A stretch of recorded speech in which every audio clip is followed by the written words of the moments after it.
चिड़ैया नन्ही सी चिड़िया अंगना में फिर आ जा रे।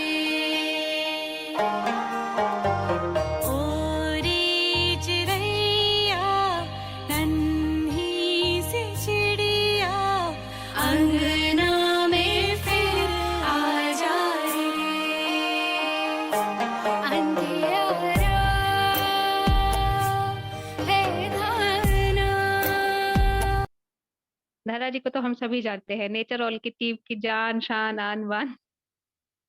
धारा जी आप म्यूट है, और धारा जी आज साड़ी में बहुत जच रही है। Thank you so much. और मैं आज खुश हूँ कि आज हमारे मंच पे नितिन जी आए हुए हैं और पूर्णिमा जी, हमारी सारी टीम को और जितने भी लोग जुड़े हैं सभी को धन्यवाद कि आपने स्पेशली चिड़ियों के लिए अपना कीमती समय निकाला है। तो हम शुरुआत करेंगे सेशन की, आगे बढ़ेंगे। तो बाद में नितिन जी को हम इस विषय में जोड़ेंगे कि कहाँ ये हमारे शास्त्रों में जोड़ा गया है, कितने ब्यूटीफुल वे में ये हमारी चीजें, हम जो आज बोलते हैं सस्टेनेबिलिटी हम कर रहे हैं या पर्यावरण बचा रहे हैं, संरक्षण कर रहे हैं, ये हमारे पूर्वज हम उनकी डे टू डे लाइफ में वो कर ही रहे थे, उनको एक्स्ट्रा एफर्ट डालने की जरूरत नहीं थी, वो अपने आप हो रहा था काम।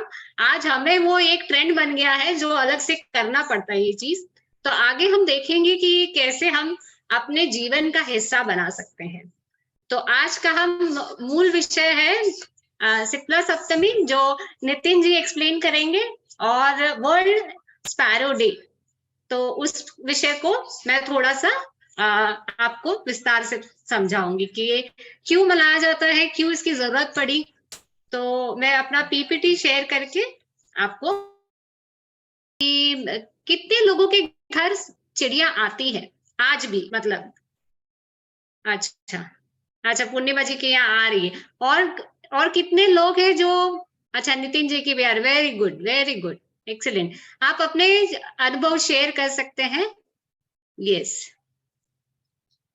तो बहुत ही अच्छी बात है कि चिड़िया आपके यहाँ आ रही है। तो आगे हम देखेंगे कि आप बहुत लकी हैं जो आपके यहाँ चिड़िया आती है। सो हम थोड़ा सा आज का दिन क्यों मनाया जाता है, इस पर हम थोड़ा सा देखते हैं कि क्यों मनाया जाता है और इसकी जरूरत क्यों पड़ी। तो 2010 में इसकी पहला वर्ल्ड स्पैरो डे मनाया गया, और इसकी स्थापना जो की है वो मोहम्मद दिलावर जी, जो एक एनवायरमेंटलिस्ट हैं और नासिक से बिलोंग करते हैं, और उनका विशेष प्रेम था चिड़ियों के लिए। तो वो एनवायरमेंट हीरो के नाम से उनको खिताब दिया गया था, और उन्होंने ये पहल शुरू की थी चिड़ियों के लिए। तो फिर उसके बाद ये सब एक टीम की मदद से फिर चिड़िया की संरक्षण के लिए काम करने के दौरान ये मुहिम को आगे बढ़ाया गया, और फिर ये वर्ल्ड स्पैरो डे करीबन 40 देशों में इसको सेलिब्रेट किया जाता है। मतलब ये ना ही सिर्फ भारत में, बट ये विश्व भर में इसको मनाया जाता है। तो जैसे आप लोगों ने बताया कि वेरी गुड, बहुत से लोगों के घर आज भी चिड़िया आती है, तो मुझे खुशी है, बहुत अच्छा लगा जानकर। और कितने लोगों, मुझे लगता है सभी लोगों को यहाँ जानते होंगे कि हमारा राष्ट्रीय पक्षी कौन सा है। मुझे लगता है सभी जानते होंगे राष्ट्रीय पक्षी। कोई बताएगा हमारा राष्ट्रीय पक्षी कौन सा है? Absolutely very good. और कितने लोग जानते हैं कि हमारे राज्य पक्षी भी होते हैं? भारत में सभी राज्यों के अपने एक पक्षी है, कोई जानता है? Yes, very good. कोई बताना चाहेगा, इस पर शेयर करना चाहेगा कि हम भारत में हमारे अभी फिलहाल 28 राज्य हैं और 8 यूनियन टेरिटरीज है, उसमें से सभी राज्यों का अपना एक राज्य पक्षी है। तो कोई जानता होगा इस विषय पे तो जरूर शेयर कर सकता है। अच्छा ठीक है, नहीं जानते तो आज जान लेते हैं, ठीक है। तो हमारे हर राज्य, हम इतने खुश मतलब मैं अपने आप को बहुत ही खुशनसीब समझती हूँ और बहुत ही ब्लेस समझती हूँ कि मेरा जन्म भारत जैसे समृद्ध और बहुत ही वैभवशाली देश में जन्म हुआ, जो यहाँ बायोडाइवर्सिटी कूट कूट के भरी हुई है। तो आप देख सकते हैं कि हमारे हर राज्य के लिए एक पक्षी दिया गया है, यानी इतनी हमारी बायोडाइवर्सिटी इतनी समृद्ध है, अबंडेंस है। तो आपको मैं एक टास्क दूंगी कि आप जो भी राज्य से जुड़े हैं, आज का आपका टास्क होगा, आप गूगल करके पता करेंगे और ग्रुप में डालेंगे कि आप ये राज्य से हैं और आपका राज्य पक्षी ये है। तो आपका पहला टास्क मैंने आपको दिया है आज का, ठीक है। तो आज मुझे ग्रुप में मैसेज चाहिए कि आप इस राज्य से हैं और आपका राज्य पक्षी कौन सा है। तो आप देखेंगे कि ये बहुत ही विविधता के पक्षी हैं, हर राज्य का अपना पक्षी है। तो चिड़िया भी एक राज्य का पक्षी है। तो एक खास देखते हैं चिड़िया किस राज्य का पक्षी, कोई बता पाएगा, कोई जानता है? चिड़िया भी एक राज्य का पक्षी है, हाउस पैरो। चलिए ठीक है, आगे बढ़ते हैं। तो चिड़िया हमारे दिल्ली का राज्य पक्षी है, हाउस पैरो। और ये जब शीला दीक्षित जी थी तभी से उन्होंने ये डिक्लेयर कर दिया था। तो ये दिल्ली के साथ साथ और एक राज्य का भी ये राज्य पक्षी है, क्योंकि चिड़िया खास है। Bihar. Very good Saroj ji, very good Shashi जी, यस। आप बिहार का राज्य पक्षी है चिड़िया। तो आइए देखते हैं कि चिड़ियों की कितनी प्रजातियां होती हैं। कोई बता पाएगा कि चिड़ियों की कितनी प्रजातियां हैं? किसी को कुछ आइडिया? अच्छा ठीक है। तो हम जो हमारे यहाँ चिड़िया देख रहे हैं, तो आप देखेंगे विश्व भर में करीबन 20 से भी ज्यादा चिड़ियों की प्रजातियां हैं और ये पूरे विश्व भर में पाई जाती है। तो आप देख सकते हैं कि ओल्ड स्पैरोज और न्यू स्पैरोज। तो ओल्ड स्पैरोज क्या होता है, न्यू स्पैरोज क्या होता है? ओल्ड स्पैरोज यानी जैसे जैसे इवोल्यूशन हुआ वैसे उनमें भी कुछ बदलाव आने से, उनके भी रहन सहन खान पान में बदल होने से उनकी भी एक नई पीढ़ी जन्म हुई, इसलिए उनको ओल्ड स्पैरो और न्यू स्पैरो कहा जाता है। तो हम देखते हैं कि हमारे भारत में ये 6 प्रकार की चिड़िया आपको देखने मिलेगी। और इसमें से सबसे पहली जो चिड़िया है, ये बहुत आम चिड़िया है जिसको हाउस स्पैरो कहा जाता है। तो आपके जो आसपास जो निवास पे दिखाई देती है वो ये हाउस स्पैरो होती है, जो ये सबसे पहली ये चिड़िया है। तो आइए हम देखेंगे कि इसकी क्या विशेषता है और इसको क्यों हाउस स्पैरो कहा जाता है, ठीक है। तो हाउस स्पैरो नाम ही देखिए आप उसका, हाउस स्पैरो है, ठीक है। सिर्फ स्पैरो नहीं दिया गया है, हाउस स्पैरो दिया गया है। तो इसका हम साइंटिफिक नेम देखते हैं, तो पैसर डोमेस्टिकस। पैसर डोमेस्टिकस का अर्थ आप देखेंगे, ये 2 शब्द है, दोनों शब्दों को आप तोड़ के देखेंगे ना, तो पैसर का मतलब होता है कि एक्टिव बर्ड, यानी जो बहुत ही एक्टिव पक्षी होता है, जो उछल कूद करता है, बहुत ही उसकी दिनचर्या बहुत ही एक्टिव होती है। तो और ये सारे जो भी साइंटिफिक नाम होते हैं वो लैटिन शब्द होते हैं। और उसका दूसरा शब्द का अर्थ देखेंगे, डोमेस्टिकस का अर्थ ये होता है कि ये मानव आवास के आसपास रहने वाली चिड़िया है या जीव है। तो उस दोनों को आप जोड़ते हैं तो आपको हाउस स्पैरो मिलता है। तो अभी आपको समझ में आ गया होगा कि इसको हाउस स्पैरो क्यों कहते हैं, क्योंकि ये मानव आवास के ऊपर निर्भर रहती है, ये हम मानवों पे निर्भर है उनका जीवन। और एक ये इंटरेस्टिंग बात ये है कि जब साइंटिफिक नामों की जब रचना हो रही थी, तो चिड़िया उनमें से सबसे पहला जीव है जिनका ये साइंटिफिक नाम रखने की शुरुआत की गई। सो ये भी एक खास विशेषता है चिड़िया की। तो आगे देखते हैं। तो कुछ ऐसी बातें जानते हैं चिड़ियों के बारे में जो शायद आप नहीं जानते होंगे, तो आज आपको जान के मजा भी आएगा और हैरानी भी होगी। तो तो देखते हैं उनके इंटरेस्टिंग फैक्ट्स क्या है चिड़ियों के। तो सबसे पहले कौन जानता है कि मेल फीमेल दोनों अलग होते हैं? कितने लोग पहचान पाते हैं? कोई बता पाएगा कि मेल चिड़िया फीमेल चिड़िया पहचानते हैं बहुत अच्छे से? ऐसा कोई है ग्रुप में कि देख के बता देगा हाँ ये मेल है ये फीमेल है कोई ऐसा? Yeah, the one which has अच्छा, got the Nitin ji black. बता पाते हैं, वेरी गुड। I और can कोई also है? tell, I think. Yeah, अच्छा, Saraswati. तो देखिए ये जो चिड़िया है उसमें बहुत ही क्लियरली डिफरेंस होता है मेल और फीमेल में। तो आप इस पिक्चर में देखेंगे तो ये जो इसके गर्दन के नीचे जो काला रंग है और ये इसको व्हाइट चिक्स बोलते हैं, तो ये मेल है। थोड़ा रौबदार होता है और थोड़ा सा इसका रंग गहरा भी होता है, तो ये मेल होता है। और ये जो है हल्के हल्के भूरे रंग की होती है, उसमें डार्क रंग नहीं होता, हल्का सा रंग होता है। और बच्चे भी इसी तरह दिखते हैं फीमेल की तरह। तो बहुत बार ऐसा लगता है थोड़ा सा कंफ्यूजन होता है ये बच्चा है या फीमेल है। तो बच्चे और फीमेल हल्के भूरे रंग के होते, उनमें ये डार्क कलर के पैचेस नहीं होते। तो ये बहुत आसान हो जाता है मेल और फीमेल को पहचानना। तो आप उनको आसानी से पहचान सकते हैं, ठीक है। और दूसरा फैक्ट है कि आपको जान के हैरानी होगी कि चिड़िया कभी भी पेड़ों पे घोंसला नहीं बनाती। हम जनरली हमको ऐसा होता है कि अरे पक्षी है तो पेड़ पे घोंसला बनाएगा, राइट। आप कौवे का घोंसला देख सकते हैं, आप चील का घोंसला देखेंगे, तोता का देखेंगे, और भी सारे पक्षियों का आप घोंसला देखेंगे, बट चिड़िया कभी भी पेड़ पे घोंसला नहीं बनाती। तो कहाँ घोंसला बनाती है? वो मानव आवास के आसपास घोंसला बनाती है। और पहले के जमाने में कैसे हमारे रूफ टेराकोटा के टाइल्स होती थी, तो हमारा घर उसी तरह बनता था और हमारे यहाँ प्रोविजन दिया ही जाता था कि बर्ड्स के लिए, चिड़ियों के लिए आवास का एक प्रोविजन पहले से बनाया जाता था। तो आगे देखते हैं।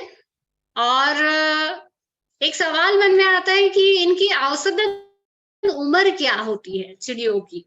तो औसतन उम्र चिड़ियों की होती है 4 से 5 साल वो जी सकती है। और एक रिकॉर्ड है कि सबसे ज्यादा जीने वाली चिड़िया, एक रिकॉर्ड नोट की गई थी कि वो 15 साल तक जी थी। तो वो एक रिकॉर्ड दर्ज किया गया है, बट जनरली वो 4 से 5 साल उनकी आयु होती है, ठीक है। और चिड़िया बहुत ही उनका होता है, अडेप्टेबल होती है। और उनका आप देखेंगे तो विश्व भर में पाई जाती है। शायद ही कोई ऐसी जगह हो जहां वो चिड़िया ना हो। तो आप देखेंगे कि यूएस की ये डेथ वैली कहा जाता है, तो वो below the sea level also आप देखेंगे 280 फीट के नीचे तक भी वो आपको चिड़िया पाई जाती है। तो अपने आप को बहुत ही सुंदर रूप से उन्होंने ढाला है। और चिड़िया का खान पान क्या है?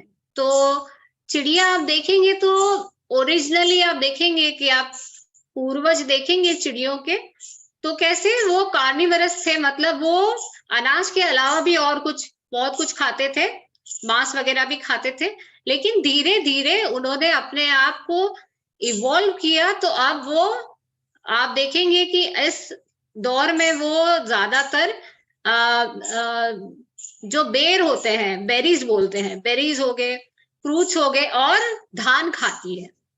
और साइंटिफिक आप देखेंगे रिसर्च की गई है तो करीबन 800 से ज्यादा तरह के भोजन वो खा पाती है। तो आगे बढ़ते हैं।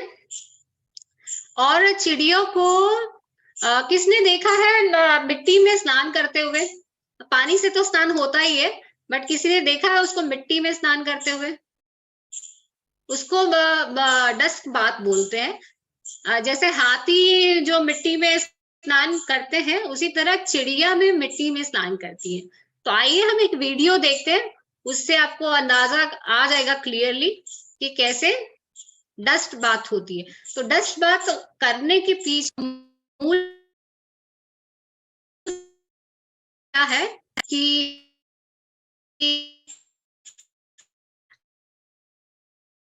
मिट्टी में जब वो होता है वो निकल जाता है। तो ये अपने आप को परजीवी से मुक्त करने के लिए वो ये डस्ट बात करती है। तो एक छोटा सा वीडियो देखेंगे तो उसमें आपको अंदाजा आएगा कि ये कैसे होता है। और ये वीडियो मैंने शूट किया था मुंबई में, मुझे लगता है ये 2015 या 14 की वीडियो है। और कैसे मेरा घर फर्स्ट फ्लोर पे था और ये कैसे ये सारी एक्टिविटी ग्राउंड फ्लोर पे हो रही थी। तो मेरा दिन की शुरुआत चिड़ियों से होती थी और आगे मैं बताऊंगी कि मेरा कनेक्शन कैसे हुआ चिड़ियों से, मुझे क्यों लगाव है इतना चिड़ियों से। मेरा सारा दिन शूटिंग में जाता था चिड़ियों के। तो आप ये देख सकते हैं, आप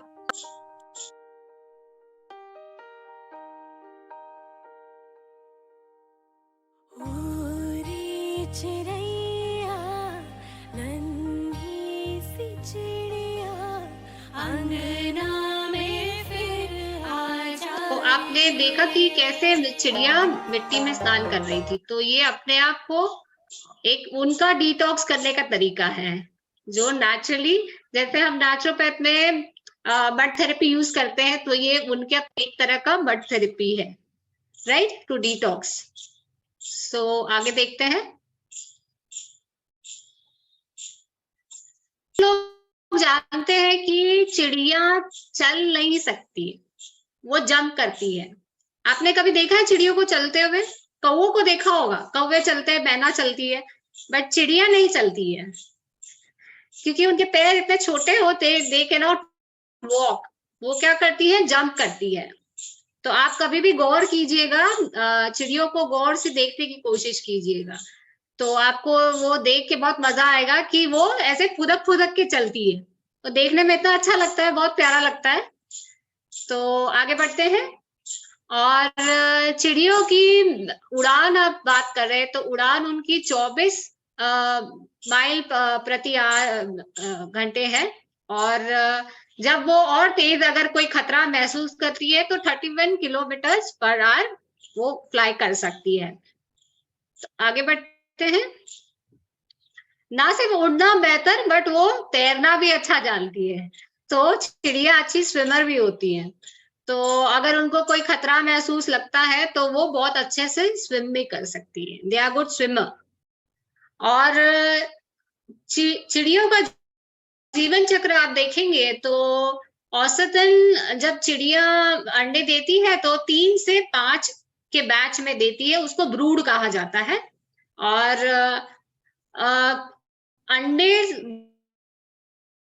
12 से 14 दिन में उसमें से बच्चे निकल आते हैं, तो काफी कम समय होता है। और खास बात यह है कि दोनों मेल और फीमेल माता पिता दोनों अंडे सेटने का काम करते हैं, मतलब जिम्मेदारी आधी आधी बांट रखी है दोनों ने।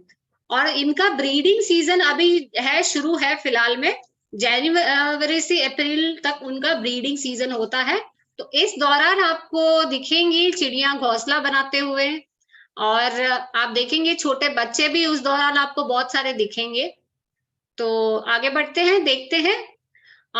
जनरली आपको दिखेगा कि मेल जो स्पैरो है वो फीमेल को खाना खिलाते हुए दिखेगा।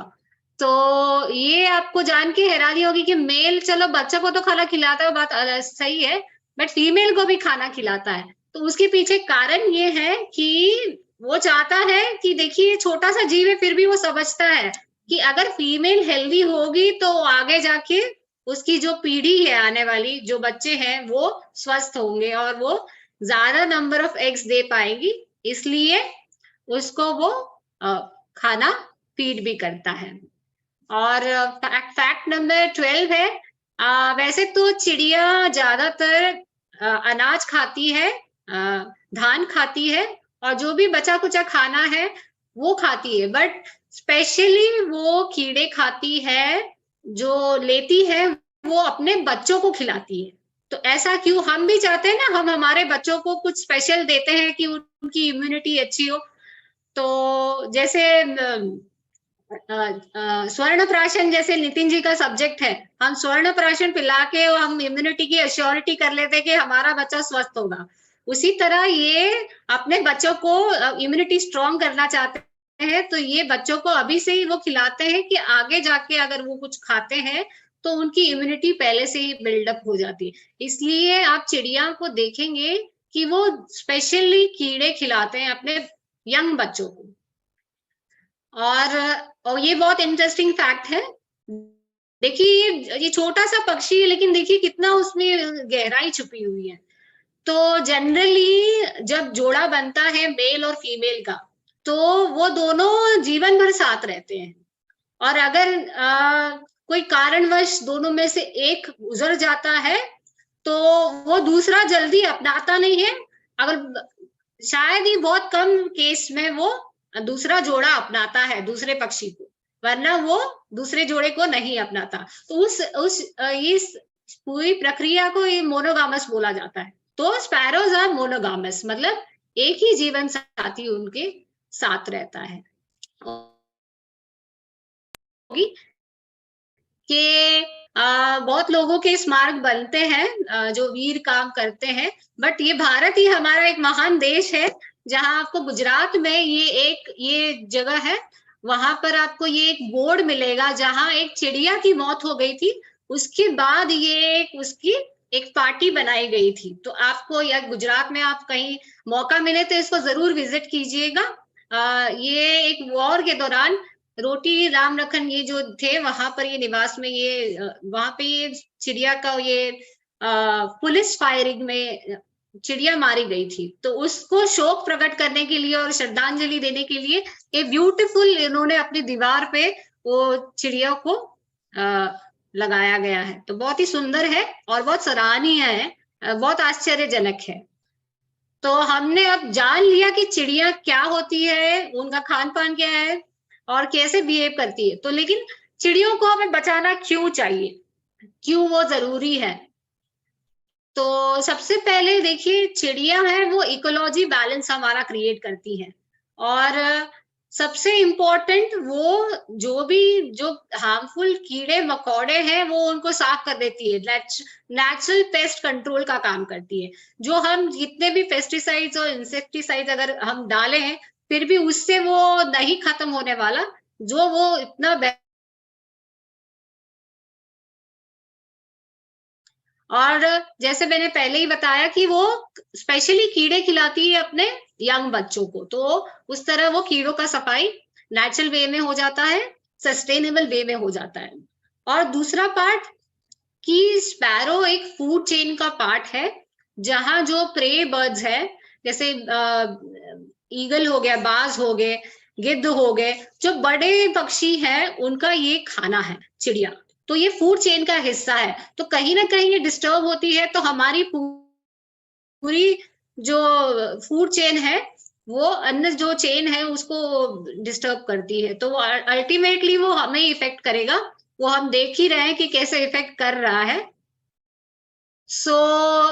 कोई बता पाएगा तो उनकी संख्या क्यों घट रही है? कोई कारण दे पाएगा कि क्यों उनकी संख्या दिन ब दिन कम होते जा रही है? ड्यू टू हमारे जो नेटवर्क लग रहे हैं 5G, इन सब कारण से इनकी तादाद बहुत कम हुई है। और इसके ऊपर एक PIL डालने की भी बात चल रही है हमारी, जो एक्स्ट्रा इनके जो जितने हार्म्स कर रहे हैं हमारे ब्रेन को और हमारी चिड़िया को, इसके ऊपर भी हमारी एक कंप्लेन गई है। देखो उसके विषय पे भी हम काम करेंगे अभी। अब आपकी इस बात से और हिम्मत मिलेगी हमें। बहुत बढ़िया, बहुत बढ़िया। और भी बहुत सारे कारण हैं, और कोई बताना चाहेगा, शेयर करना चाहेगा? जैसे हमारे आसपास ग्रीनरी कम हो रही है, हम इतना उनके लिए पानी और दाना नहीं रखते। अच्छा पूर्णिमा जी, आप बोल रहे थे, बोलिए। हमारे आसपास जैसे ग्रीनरी घट रही है, इसीलिए भी हो रहा है, और हम लोग उनके लिए आप म्यूट है पूर्णिमा जी, आपकी नहीं आवाज नहीं आ रही। नहीं, मेरा तो ऑन है। नहीं, इनकी आवाज आ रही है धारा जी। हमारे आसपास ग्रीनरी घट रही है, प्लस नहीं आ रही है प्रॉपर दाना पानी आवाज पहुंच नहीं रही यहाँ तक।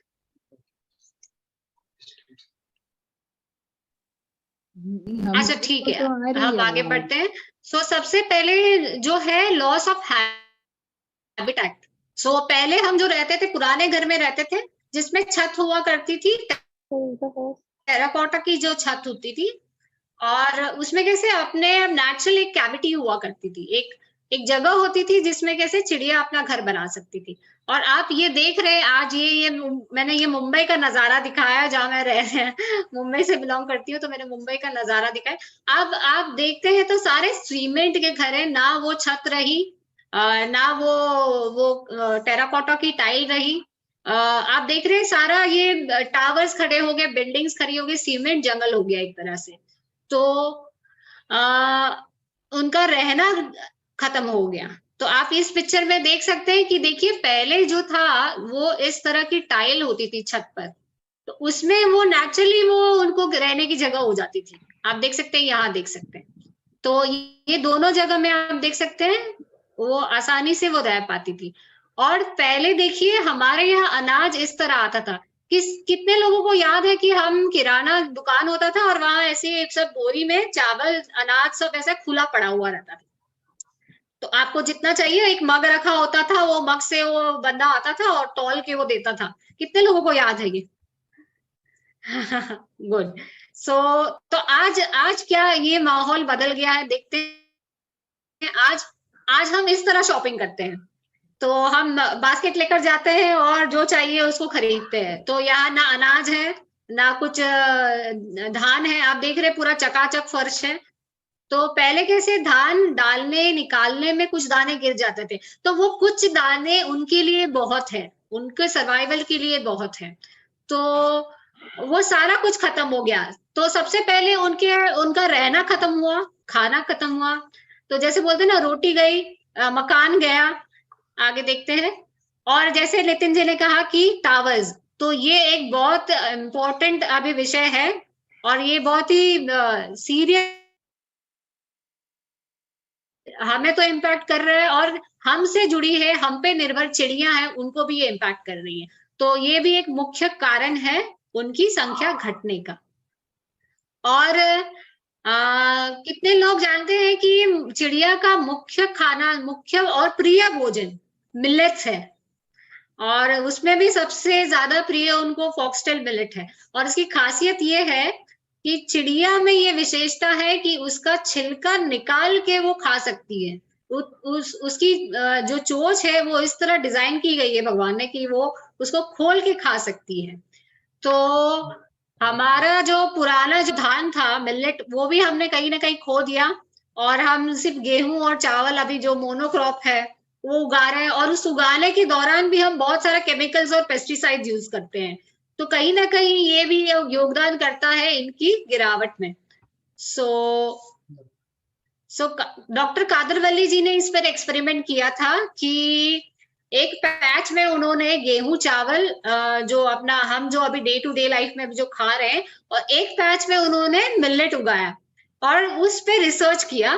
तो ये रिसर्च में ये पाया गया कि सारी चिड़िया मिलेट खाने आती थी और वो गेहूं चावल नहीं खाती थी। सो ये प्रूव्ड एक्सपेरिमेंट किया गया है, और ये श्री डॉक्टर कादरवली जी ने ये अपने शोध में ये कहा गया है। सो ये बहुत इंपॉर्टेंट फैक्टर है। और ये जान के आपको बहुत हैरानी होगी कि ग्रेट वॉल ऑफ चाइना तो मुझे लगता है सभी ने सुना है, राइट? 7 अजूबों में से एक है great wall of China, but great war of China आपने नहीं सुना होगा कि चाइना ने चिड़ियों के अगेंस्ट एक वॉर छेड़ी थी। तो ये बात है 1958 और 1958-59 की। तो उसमें ये हुआ ये था कि नई सरकार बनी थी और माओ डेंगजो नाम के ये जो अधिकारी थे वो चाहते थे कि चाइना तभी पूरे अपने बहार पे था, प्रगति के मार्ग पे था, तो वो चाहते थे कि चाइना और प्रगति करे। तो उनका ये सपना था कि उनका, और ये सोच थी कि हमारी जो खेती होती है उसमें से जो धान है चिड़िया खा जाती है, तो उसको कैसे बचाया जाए। तो उन्होंने एक कैंपेन चलाया, 4 जीवों के खिलाफ कैंपेन चलाया। उन्होंने मच्छर, मक्खी, चूहा और चिड़िया, बोलते ये 4 चीज को हमको खत्म करना है, इसको हटा देंगे तो हमारा देश प्रगति करेगा। तो ये कैंपेन उन्होंने चलाया और उनको अपने स्तर पे वो कितना काम करते हैं, अगर कोई सर पे काम करती है तो कितना कर लेगी, तो उन्होंने इसमें जनता को भी इंक्लूड किया।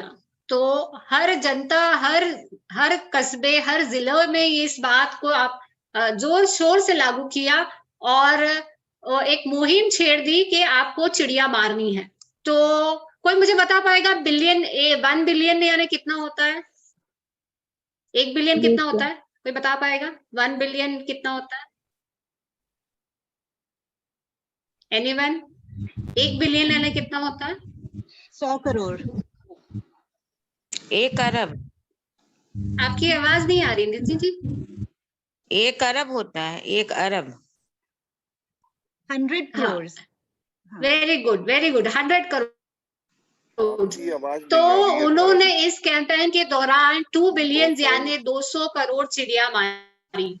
तो आप इमेजिन कर सकते हैं 200 करोड़ चिड़िया मारी उन्होंने 1958 में चाइना। इसका नतीजा आप देखिए। हेलो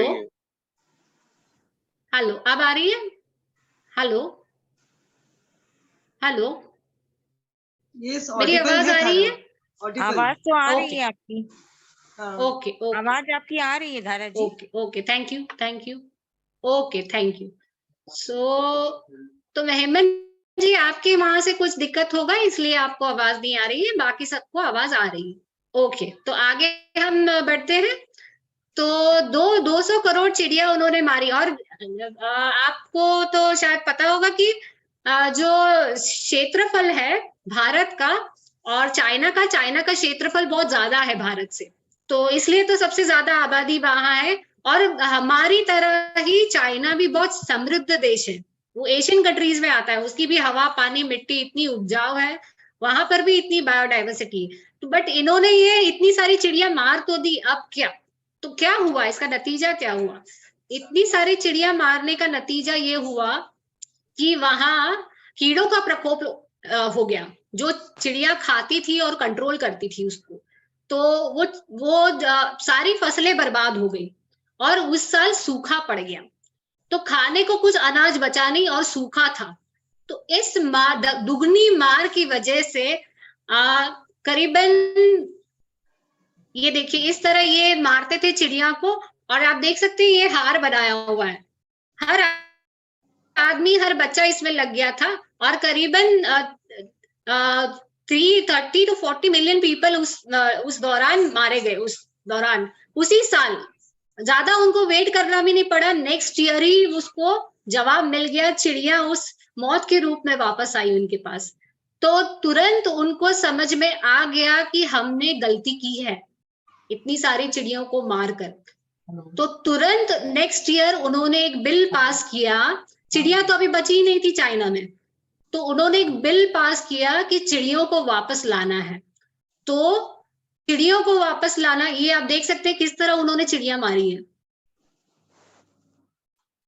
तो आप देख सकते हैं 10 से 30 मिलियन लोग नेक्स्ट साल ही मर गए। ये सारा जो सूखा पड़ा और फसल बर्बाद हो गई, उसका ये नतीजा था। तो अब चिड़ियों को वापस लाना उनका कैंपेन बन गया। तो उन्होंने क्या किया, चिड़ियों को इंपोर्ट किया गया, 2.5 लाख चिड़िया उन्होंने चाइना मंगवाई और बसाई फिर से। तो ये काफी शॉकिंग चीज है कि चाइना ने चिड़ियों के खिलाफ इतना कुछ षड्यंत्र रचा, और आप देख सकते हैं कि लोगों की कैसे मौत हुई इस दौरान। आप देख सकते हैं कि कितना ये भयानक है। मतलब हम नेचर के साथ कैसे खिलवाड़ कर सकते हैं, जो हमें पसंद नहीं है हम उसको खत्म कर देंगे, जो हमें चाहिए उसको बुला लेंगे। तो इस चिड़ियों के लिए हमें जरूर कुछ करना चाहिए। तो हम इसके लिए क्या कर सकते हैं? तो मैं थोड़ी सी अपनी एक जर्नी बहुत ही संक्षिप्त में मेरी कहानी में शेयर कर देती हूँ, तो आपको इससे थोड़ी प्रेरणा मिलेगी। और फिर मैं नितिन जी को इनवाइट करूंगी कि ये हमारे शास्त्रों में इनबिल्ट है कि आप इसके लिए क्या काम कर सकते हैं। तो मैं थोड़ा शॉर्ट में अपनी स्टोरी बता देती हूँ, मेरी जर्नी। मेरी चिड़ियों के प्रति कैसे लगाव शुरू हुआ। तो मुझे लगता है बहुत कम लोग जानते हैं मेरी विशेषता तितलियां तो है, बट मेरा पहला प्यार चिड़िया है। तो मैं चिड़ियों के लिए मैंने काम शुरू किया था और मैंने इसमें स्पेशल प्रशिक्षण लिया गया है बर्ड्स के लिए। तो जैसे दवाइयों का जो अध्ययन करता है, स्टडी करता है, उसको मेडिकल स्टडी कहा जाता है, मेडिकल कर रहा है, मेडिकल पढ़ रहा है। वैसे ही जो पक्षियों का अध्ययन करता है उसको ऑर्निथोलॉजिस्ट बोलते हैं। जो ऑर्निथोलॉजी एक सब्जेक्ट है जिसको पक्षियों का सब्जेक्ट कहा जाता है। तो उस पे मैंने डिग्री ली है, कोर्स किया है। तो मेरी शुरुआत मुंबई से हुई है और एक थॉट के साथ हुआ था कि मैं अपना खाना खुद उगाना चाहती थी। तो उस दौरान आप देख ही रहे, मुंबई में जगह की तंगी होने के कारण मैं बहुत बड़ा कुछ नहीं उगा सकती थी। तो फिर मैंने अपना किचन गार्डन से शुरू की, चलो एटलीस्ट कड़ी पत्ता नींबू मेरे यहाँ होना चाहिए। तो मैंने उस तरह अपने छोटी सी बालकनी में ये शुरू किया। तो उस दौरान मुझे पता चला कि अच्छी खाद बनाना बहुत जरूरी है। ये मैं क्यों बता रही हूँ कि आपको ये पड़ाव से गुजरना होगा, अगर आप उस मुकाम तक पहुंचना चाहते तो ये पड़ाव है सारे। फिर मैंने कंपोस्टिंग सीखी, खाद बनाना। तो खाद बना, ये वाणी मूर्ति है जो बैंगलोर से, ये मेरी प्रेरणा रही खाद बनाने के दौरान। सो बहुत सुंदर खाद बनाती है और कंपोस्टिंग क्वीन वॉमी रानी के नाम से जानी जाती है और बहुत ही इंस्पायरिंग लेडी है। तो मुझे बहुत प्रेरणा मिली इनसे खाद बनाने की। और मैंने फिर बहुत विविध तरह की खाद बनाई, क्योंकि मेरा घर छोटा था। तो घर वालों का एक हमेशा रहता था, बदबू नहीं आनी चाहिए, मक्खी नहीं आनी चाहिए, कीड़े नहीं होने चाहिए ये सब चीजें होती थी और छोटी सी जगह थी। तो फिर मैंने बोकाशी मेथड से भी एक कंपोस्टिंग किया जिसमें 1 डिब्बों में खाद बनती है। तो बहुत ही अच्छी तरह उसमें भी खाद बनती है और ये सब चीजों की परेशानी नहीं होती। और खाद करने के बाद आप देख सकते हैं कि मेरे गार्डन में क्या बहार आई। आप देख सकते हैं कि ये सारे खाद का उपयोग करने के बाद देख सकते हैं कि कितने फूल बाहर है। तो बाहर आने के साथ साथ मेरे यहाँ चिड़िया भी आई और मुझे इतनी खुशी होती थी कि उनका एक फिक्स टाइमिंग होता था। आप देख सकते हैं कि ये चिड़िया मुंबई में बहुत दुर्लभ है इस चीज को देखना, और करीबन 15 से 20 चिड़िया रोज उनका सुबह का टाइमिंग फिक्स होता था। मतलब वो 8 बजे आएंगी तो परफेक्ट 8 बजे आएंगी और सारे ग्रुप के साथ आएंगी। और इसमें खास बात ये है कि मैं पर्सनली हर एक चिड़िया को जानती थी कि ये चिड़िया है, ये चिड़िया है, ये चिड़िया है। आप उनको गौर से ऑब्जर्व करेंगे तो हर एक की पर्सनालिटी अलग है, मेल की, फीमेल भी। ये फीमेल एक बड़ी है, एक छोटी है, कम उम्र वाली है। हम जैसे हैं वैसे उनकी भी हर एक की पर्सनालिटी है। और मेरा दिन करने में ज्यादा था तो मैं उनको सारा दिन शूट करती थी और मुझे इतना मजा आता था उनको शूट करने में। मैं कैमरा लेके बैठ जाती थी और वो आती थी और बहुत मजा आता था। तो मेरा सारा दिन उनकी फोटोग्राफी, पिक्चर्स लेने में जाता था। तो मैं कैसे उनको दाना पानी तो दे ही रही थी, बट मुझे कहीं ना कहीं अंदर से मन में था कि इनकी संख्या घट रही है, हम दाना पानी तो दे ही दें, तो क्यों ना हम उनको घर भी दें। तो घर देना भी बहुत जरूरी है। तो ये थॉट से मेरी एक खोज शुरू हुई और मैं उनको प्लास्टिक का, क्योंकि मैंने, आप देखे मैं फीडर प्लास्टिक का था, तो मैं प्लास्टिक में नहीं देना चाहती थी उसको घर। तो मैं चाहती थी कुछ नेचुरल हो, इको फ्रेंडली हो, अच्छा हो, सस्टेनेबल। हाँ, हम कैसे घर खरीदते हैं तो हम देखते हैं अरे 2 BHK होना चाहिए, पार्किंग अच्छी होनी चाहिए, आसपास में गार्डन होना चाहिए। तो वैसे ही मैं भी चिड़िया के लिए अच्छा चाहती थी कि कुछ मेरी चिड़ियों के लिए कुछ अच्छा हो, बेहतर हो।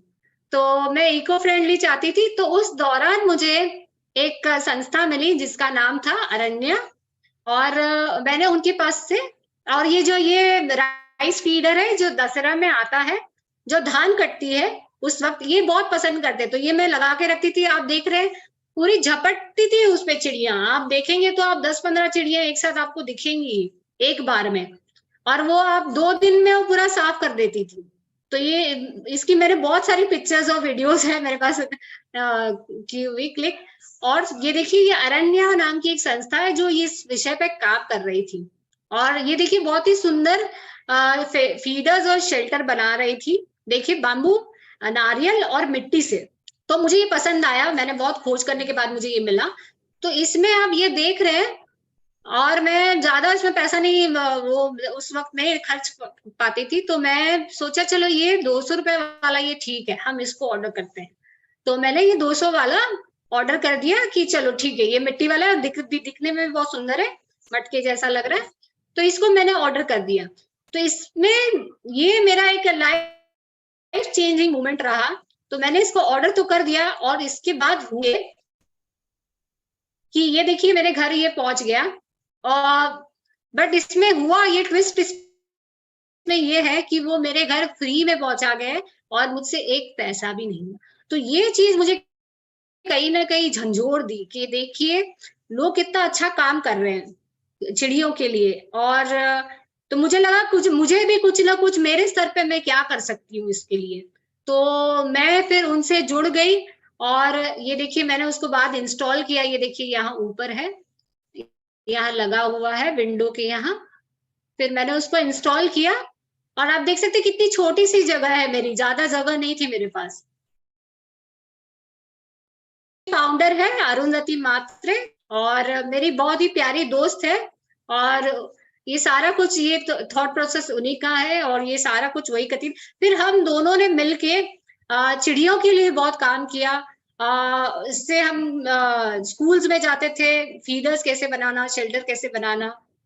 और ये आप देख सकते हैं स्कूल में हमने बहुत सारा काम किया, बच्चों के लिए बहुत सारा काम किया। और जैसे ये रूफ टाइल देख रहे हैं कि ये टर्की में ये इजाद किया गया कि नेचुरली अभी ये रूफ टाइल ही ऐसे डिजाइन की गई कि आप उसको लगाइए तो नेचुरली उसका घर आप बना सकते हैं। आप इस तरह भी क्या कर सकते हैं, इस तरह भी आप हैंग कर सकते हैं फीडर और शेल्टर। और ये आने वाले हफ्तों में सभी के लिए सरप्राइज है। सारे हफ्ते भर हम पूरे भारतवर्ष में जो भी चिड़ियों के लिए काम कर रहे हैं उनकी हम विशेष कहानी शेयर करेंगे। तो इनमें से ये एक है जो साउथ से है, और ये चिड़ियों के लिए बहुत अच्छा काम कर रही हैं। तो स्पैरो सेवियर्स के नाम से जानी जाती हैं, और ये फ्री में जो मिट्टी के जो उनके घर है वो बांटती है। और आप यहाँ पर भी ये देखते हैं, ये भी शायद साउथ का ही है। और देखिए कितने सुंदर उनके शेल्टर बनाए हैं, और ये सारे फ्री में बटेंगे। तो ऐसे हीरोज हैं जो बहुत सुंदर काम कर रहे हैं, वो हम आपके साथ जरूर शेयर करेंगे आने वाले। घर की पिक्चर्स है, और फिर मैं बच्चों को ये देखिए विविध तरह की ये नारियल से आप सुंदर सुंदर फीडर्स बना सकते हैं, उसका हम प्रशिक्षण, मजा आता है इसको करने में। तो ये मैं स्कूल देखी, ये सारे सुंदर ये घर पे बने हुए हैं।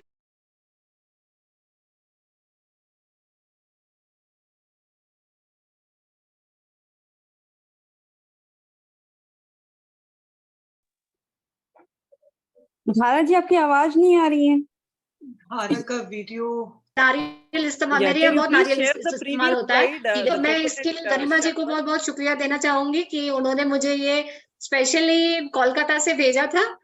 तो और आप क्या कर सकते हैं, आप इस तरह की चीजें जो चिड़िया को रिप्रेजेंट करती है, और ये हमारा आर्ट भी है, और ये एक सिटी भी है, मतलब चिड़िया बोलती है, मीठा बोलती है। तो अपने बच्चों को इससे जरूर इंट्रोड्यूस कीजिए, और किसी भी फॉर्म में, गीत में, पेंटिंग में, किसी न किसी फॉर्म में चिड़िया को अपने जीवन में जरूर इंक्लूड कीजिए। और मैं यहाँ नितिन जी को इनवाइट करना चाहूंगी कि मैंने ज्यादा समय ले लिया, बट अब नितिन जी बताएंगे कि हमारे शास्त्रों में क्या आप कर सकते हैं, जो आप फीडर रख सकते हैं, वो हमारे शास्त्रों में ऑलरेडी है, वो उस पर थोड़ी सी रोशनी डालेंगे नितिन जी।